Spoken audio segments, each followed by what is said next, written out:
A temporada do CBLOL 2021 ainda não acabou. Pouco mais de uma semana depois do vice-campeonato da Rensga, que poderia ser bastante comemorado pela organização, o time se envolveu em uma polêmica com dois dos seus principais jogadores, Croc e Yuri. Os dois, que são coreanos, tiveram dificuldades para voltar ao país natal depois do fim do torneio. E logo em seguida resolveram reclamar diretamente da diretoria da Rensga na internet e uma polêmica foi criada. Entre as reclamações estariam pendências financeiras, tratamento da organização com jogadores estrangeiros, entre outras coisas. A organização se defendeu, inclusive colocando em xeque o próprio discurso do jogador, e uma polêmica, como eu falei anteriormente, foi instalada. E no vídeo de hoje eu vou te contar tudo sobre o caso, e mais, porque certamente você deve já estar por dentro disso. Nós vamos analisar a situação. Será mesmo que o sistema de franquias tem parcela de culpa nessa questão? Muito foi debatido na internet sobre a evolução do cenário, mas será mesmo que a Riot Games deve fiscalizar este tipo de acordo entre jogadores e organização? E mais, o que o cenário brasileiro pode fazer para que essas coisas não aconteçam no futuro? E a Rensga pode ser punida? O que diz o regulamento do CBLOL e também do sistema de franquias?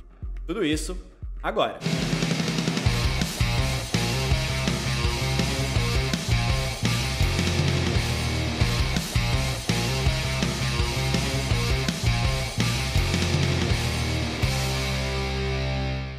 E antes da gente mergulhar em mais esta polêmica no cenário de League of Legends, aquelas dicas de sempre. Se inscreve aqui no canal se você não é inscrito, muito importante para você ser notificado dos nossos vídeos. Tem aqui o like aqui embaixo, que é uma forma que você pode remunerar a gente. Se você não pode fazer parte do clube de membros, que inclusive está aqui na descrição deste vídeo, com apenas R$5 você pode contribuir aqui com a gente, mas se você não pode, o like aqui é muito importante para que outras pessoas conheçam o nosso conteúdo e a gente consiga amplificar ainda mais o nosso canal. Não custa nada, você pode clicar agora aqui no like, não espera nem o vídeo acabar não, para que a gente possa continuar crescendo cada vez mais. Agora sim, vamos debater um pouquinho sobre essa polêmica que se instalou entre os jogadores coreanos e também a Rensga. Muito bem, para você que não acompanhou toda a polêmica ou perdeu parte dela, aqui vai uma breve contextualização. Na última quarta-feira, o Croc, que é um dos principais jogadores da Rensga, vice-campeão do CBLOL, teve problemas para embarcar para a Coreia e logo em seguida, bastante incomodado, foi para a internet e divulgou uma nota em que criticava a diretoria da Rensga. Em alguns pontos, ele diz o seguinte, que a Rensga não teria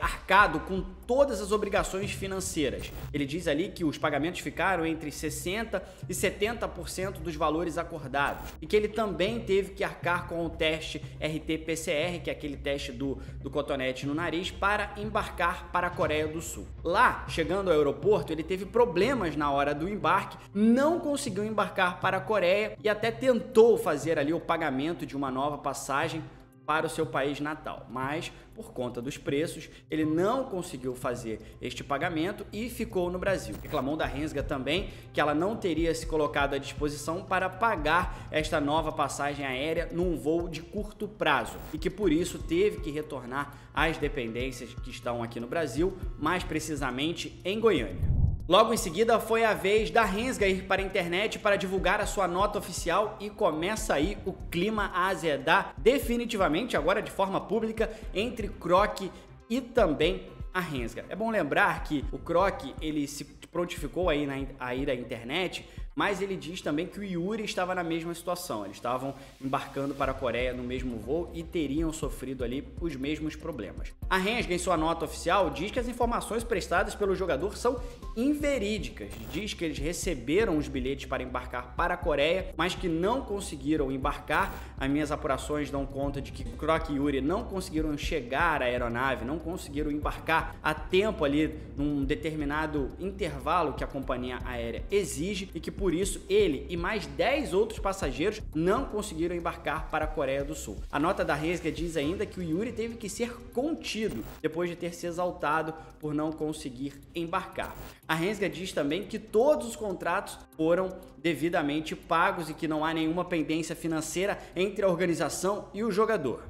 Um dia depois de toda essa polêmica, o CEO da Rensga, que é o Jair Vieira, deu uma entrevista exclusiva ao GE, ao repórter Breno Deolindo, em que ele teria mostrado todos os comprovantes de pagamentos à dupla Kroc e Yuri. Os salários estariam acordados em R$10 mil por mês e que haveria uma possibilidade de bônus salarial para um contrato de stream. E é aí que mora o problema entre Kroc, Yuri e a Rensga. É que este contrato de stream seria uma espécie de possibilidade que iria ser negociada depois da chegada dos jogadores aqui no Brasil. E que essa possibilidade acabou não se confirmando, a Rensga não firmou contrato com uma grande plataforma de stream e que por isso essa possibilidade desapareceu, ficando apenas válido os salários que foram acordados previamente entre os jogadores e a organização. A Rensga acredita que é justamente esta questão que acabou resultando na reclamação do Kroc e também do Yuri, em que estaria por trás dessa reclamação de que a Rensga teria pagado entre 60% e 70%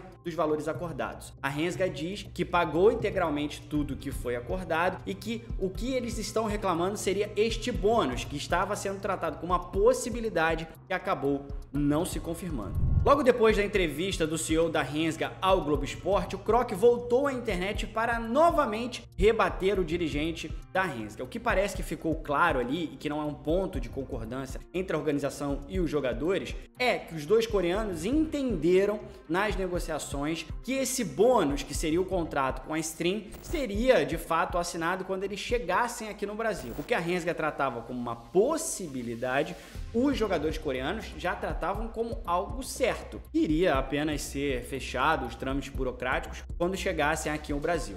O Kroc diz ainda que fez inúmeras perguntas à organização sobre esse contrato de stream, em que uma novelinha ali teria se desenrolado, que eles iriam fazer um teste, teria que ter um número mínimo de espectadores, mas esse teste acabou não acontecendo. No fim das contas, acontece que esse contrato de stream acabou não sendo assinado e que por isso os jogadores coreanos entendem que eles receberam menos do que aquilo que foi acordado, enquanto a Rensga acredita que pagou tudo que devia aos jogadores, ficando de fora apenas o que eles já tratavam como uma possibilidade. E sendo uma possibilidade, ela pode acontecer ou não, obviamente. Criou-se, nesse caso, uma guerra de narrativas, em que os jogadores coreanos entendem que as obrigações não foram cumpridas, enquanto a Rensga deixa claro e entende na visão dela que todas as obrigações salariais foram de fato quitadas e que a possibilidade, que foi tratada como uma possibilidade, acabou não acontecendo e que por isso a organização não teria nenhuma pendência financeira, já que havia tratado aquilo ali como possibilidade. É muito difícil a gente traçar quem está certo e quem está errado neste ponto, porque, como eu falei anteriormente, se estabeleceu uma guerra de narrativas, em que o jogador coreano defende o seu ponto e que a organização também defende o ponto dela. Aí fica para cada um traçar ali a sua melhor interpretação do caso, mas os fatos são esses, né? As explicações dos jogadores, essas explicações da organização estão postas para que a gente possa agora fazer uma análise do que a gente pode tirar de toda essa situação. Mas antes da gente chegar nesta análise, apenas algumas informações. Os jogadores permanecem aqui no Brasil, não embarcaram neste voo imediato para a Coreia, que havia preços bem mais altos que o tradicional, e isso é uma questão normal nas companhias aéreas quando você vai comprar uma passagem no curto prazo. Eles continuam aqui no Brasil, a Rensga diz que está dando todos os suportes ao Yuri e ao Kroc e, inclusive, não descarta conversar com eles no futuro. Eles vão voltar para a Coreia para passar as suas férias, para descansar, e a Rensga não descarta conversar com eles no futuro. Eles que foram os dois dos principais jogadores da organização, mas o contrato deles acabam no fim deste ano. Então, se quiser continuar contando com os jogadores, vai ter que sentar à mesa. E, claro, as outras organizações aqui do esporte brasileiro já devem estar de olho na possibilidade de poder contar com esses jogadores.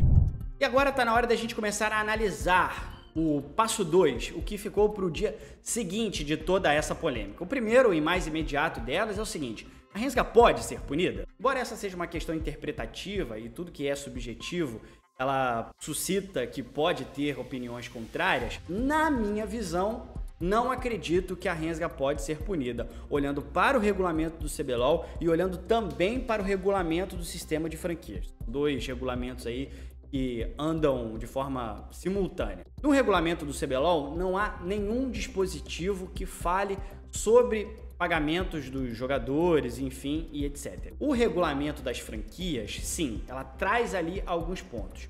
Antes de qualquer coisa, é importante dizer que há um piso salarial para jogadores do CBLOL. Nenhum jogador do CBLOL pode ganhar menos que o piso acordado entre a liga e também as organizações. Qualquer valor acima disso, aí é uma negociação entre a organização e o atleta que ela pretende contratar. Se ela está oferecendo 100 mil, a gente entende que ela tem que ter garantias para pagar estes 100 mil. O que ela não pode fazer, do ponto de vista da regra, é pagar menos do que o piso salarial. E os 10 mil que estavam sendo acordados entre Croc, Yuri e a Rensga estavam bem acima, obviamente, deste piso salarial. Ou seja, a Rensga, deste ponto de vista, estava ok. E aí acontece o seguinte, e quando começam os atrasos salariais, que não é esse caso, ou quando a organização não paga tudo aquilo que o jogador entende que deveria receber. Neste específico ponto, novamente, o regulamento do CBLOL não fala nada sobre este ponto. Já o regulamento das franquias toca isso de forma indireta, e aí depende de interpretação de fato. Eu consultei alguns advogados que militam na área dos esportes e tudo mais para a gente analisar este artigo que eu vou trazer aqui para vocês, se isso poderia enquadrar uma questão de atrasos salariais ou propriamente processos trabalhistas. Vamos dar uma olhada no que diz o regulamento das franquias neste ponto que poderia tocar indiretamente estas questões de atrasos salariais. Vamos conferir. No item que reza sobre as questões que poderiam levar entre a rescisão de contrato do CBLOL com uma organização, ela diz o seguinte em um dos trechos: rescisão por envolvimento da organização em questões legais, a fim de garantir a integridade da imagem e reputação da liga, bem como a presença de parceiros na liga que tenham reputação e imagem públicas ilibadas, a Riot terá o direito de rescindir o contrato de equipe caso alguma organização adote qualquer ação que possa, ainda que potencialmente, prejudicar a imagem da Riot, da liga, do League of Legends ou de qualquer outro jogo ou elemento proprietário da Riot. Muito bem, na visão das pessoas do qual eu conversei, também concordo com elas, este seria o ponto que mais de longe poderia tocar esse caso entre Croc, Yuri e Rensga. Mas nenhum deles, eu concordo integralmente com isso, levaria a Riot Games a acionar um dispositivo como esse. Até porque ele precisa de muito mais elementos para ser acionado, né? Como, por exemplo, se todos os jogadores entrassem na justiça simultaneamente reclamando direitos trabalhistas, que aí poderia realmente se configurar numa polêmica bastante grande e de ordem legal, como diz o artigo, e que levaria certamente um dano de imagem para a Riot Games e para a liga. Aí sim, este dispositivo, que é muito agudo, muito forte, né? Se você tirar uma equipe da liga, principalmente uma organização que pagou 4 milhões para estar nela e que certamente iria desembocar numa ação judicial em que a organização iria fazer força para tentar manter a sua vaga. Então é um dispositivo muito forte para ser acionado, né? Poderia o regulamento ter algum tipo de punição mais branda, como perda de pontos, multa financeira, para que essas questões não aconteçam, né? Mas esse é o único dispositivo que poderia tocar ainda muito de longe, mas eu acredito não, tenho certeza que esse tipo de artigo só vai ser acionado em questões muito mais agudas do que essa entre Croc, Yuri e Rensga. Mas aí vem a questão, né? Muita gente na internet já se acelerou para dizer o seguinte: mas o sistema de franquias não ia salvar o cenário? O sistema de franquias não ia resolver todas essas situações? Gente, esse tipo de comentário, eu acredito que é um comentário ingênuo. Primeiro que é o seguinte, o sistema de franquias, ele tem outras responsabilidades com bilhões de outros setores. Melhora do desempenho esportivo do LoL aqui no Brasil, melhores condições para os jogadores, porque isso foi tratado também no piso salarial, melhores condições para organizações, mais segurança sem um rebaixamento, acesso e descenso, né? E também melhores regras para os jogadores, organizações, enfim, etc. Este tipo de reclamação entre patrão e funcionário, porque no fim das contas é isso, é como se você no seu escritório, na sua redação, como eu sou jornalista, no seu escritório de advocacia, na sua agência de publicidade, seja lá onde você trabalha, que você estivesse reclamando do seu chefe.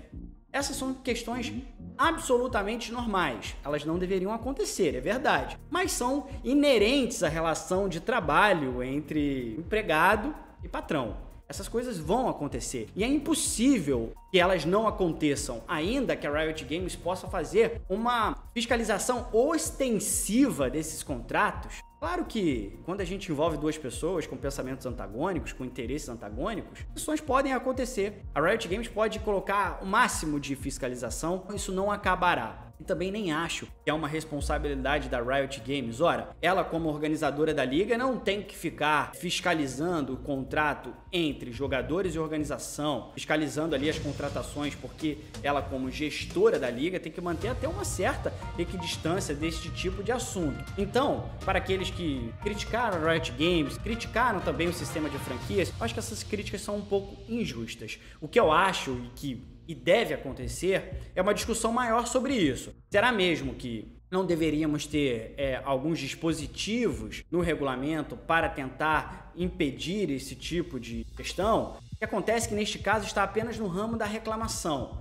Nenhum processo judicial foi colocado de fato à prática, porque é só neste quesito que a gente vai saber quem realmente está falando a verdade ou quem não está enxergando propriamente o que está acontecendo, se não leu o contrato direito. Então aqui há uma guerra de narrativas e que para a Riot, para aplicar alguma punição ou algo do tipo, ela deveria aqui, no mínimo, investigar ou esperar uma decisão judicial. Por isso que eu acho que é muito difícil. A gente pode realmente debater se em caso de punições na justiça por não observância de leis trabalhistas ou de obrigações trabalhistas, que o clube perca pontos, que o clube seja punido, a gente até pode discutir. Mas nesse caso, a gente tentar imputar algum tipo de responsabilidade à Riot Games, algum tipo de responsabilidade ao sistema de franquias por reclamações como essa, gente, vai acontecer até o fim dos tempos. Toda relação que envolve mais de uma pessoa está sujeita a conflitos. E não há nada que a gente possa fazer para resolver isso. O mundo é feito de conflitos. Todos os dias a gente lida com algum conflito diferente. E é muita ingenuidade a gente achar que qualquer tipo de ação vai acabar com esse tipo de reclamação. Elas vão continuar acontecendo.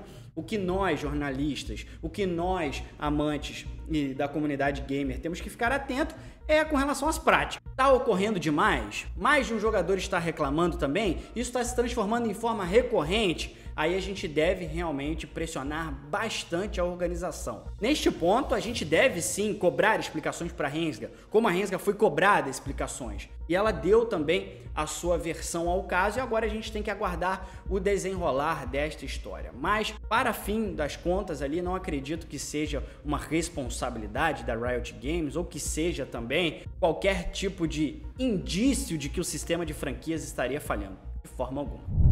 Agora, para além das questões legais que esse caso envolve, tem as questões subjetivas, né? Momento muito ruim para a Rensga se envolver em uma polêmica pública como esta. Eu tinha falado num vídeo anterior aqui no meu canal, e depois de todas as críticas que a organização recebeu, e também a Riot Games por ter sido escolhida entre as 10 que iriam formar o sistema de franquias, deixando organizações grandes de fora, Black Dragon, Vivo Cage, a Avan também, muitos se perguntavam por que essas organizações ficaram do lado de fora para a Rensga ser escolhida, enfim, e depois dela conseguir pausar ou dar um tempo nessas críticas com o vice-campeonato, com uma boa campanha no CBLOL, aparece logo em seguida uma polêmica como essa que já volta, já reacende todas aquelas polêmicas que por hora pareciam enterradas. Claro que não tem como controlar isso, é muito difícil que qualquer organização tenha controle sobre isso, mas é claro que se esse problema acabou estourando é porque houve algum problema de gestão ou meramente de comunicação. Momento bastante ruim para a Rensga se envolver neste tipo de polêmica que, claro, vai fazer só reacender as críticas à própria organização. E um outro detalhe é que dificulta também a imagem brasileira no exterior, sobretudo na Coreia, onde a gente adora ir buscar no mercado ali da segunda, terceira prateleira de jogadores para importar aqui para o Brasil. É claro que essas informações de alguma maneira vão circular na comunidade coreana de League of Legends e vai ficar cada vez mais difícil importar jogadores aqui para o Brasil.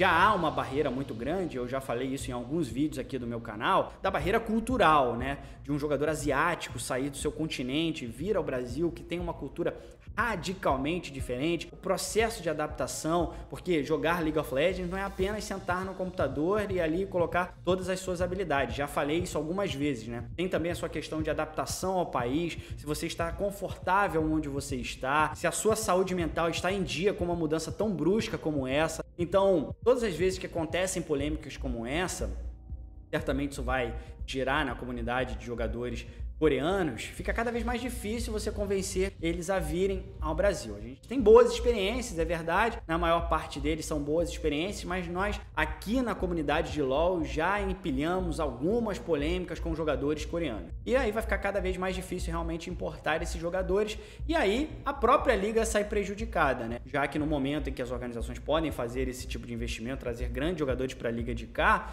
fica difícil convencê-los, e aí fica difícil que eles venham ao Brasil para tornar o CBLOL uma competição mais atrativa para o público, ter mais jogadores de alto nível por aqui e também ajudar os jogadores brasileiros a elevar o seu nível, tendo jogadores de grandes regiões aqui no Brasil. Este é o detalhe que para mim fica aí já de um dano de primeiro momento desta polêmica envolvendo o Croc e Yuri e também a Renzo. E outra é o velho recado para os jogadores. Enquanto nós não tivermos uma organização que congregue a classe, é bem verdade que jogadores coreanos talvez não fizessem parte dessa associação de jogadores, mas se nós tivéssemos uma entidade de classe aqui no Brasil, que poderia dar suporte para esses jogadores na hora de desenvolver contratos, de ter advogados ali à disposição para dar uma olhada nas condições de negociação, na tradução desses contratos para que não haja problemas na hora ali de traduzir e ficar ali uma palavra que pode ser fundamental e má traduzida. Então uma organização de jogadores para dar suporte para esses jogadores, e que eu não entendo que isso tem que ser um dispositivo da liga, isso tem que ser um dispositivo da própria organização dos jogadores, né? A gente já vê outras áreas, por exemplo, as áreas dos streamers se organizando numa entidade de classe, e aqui no Brasil a gente novamente volta a dizer, novamente diz sobre uma associação de jogadores, e já vão-se lá mais de quase uma década de CBLOL e a gente ainda não tem uma associação de jogadores aqui no Brasil. E quando esses jogadores, nem digo os importados não, mas os jogadores brasileiros, quando eles reclamam dessa situação, quando eles dizem que de alguma forma os contratos não foram honrados, que eles não têm voz, isso também é culpa dos jogadores que não conseguiram até o momento se organizar numa entidade que congregue e que também defenda os seus direitos. Essa é uma discussão que deveria ser dos grandes players, né? Eles deveriam tomar aí a iniciativa deste tipo de situação, mas no Brasil a gente realmente vê que isso não tem, no curto prazo, alguma chance de acontecer.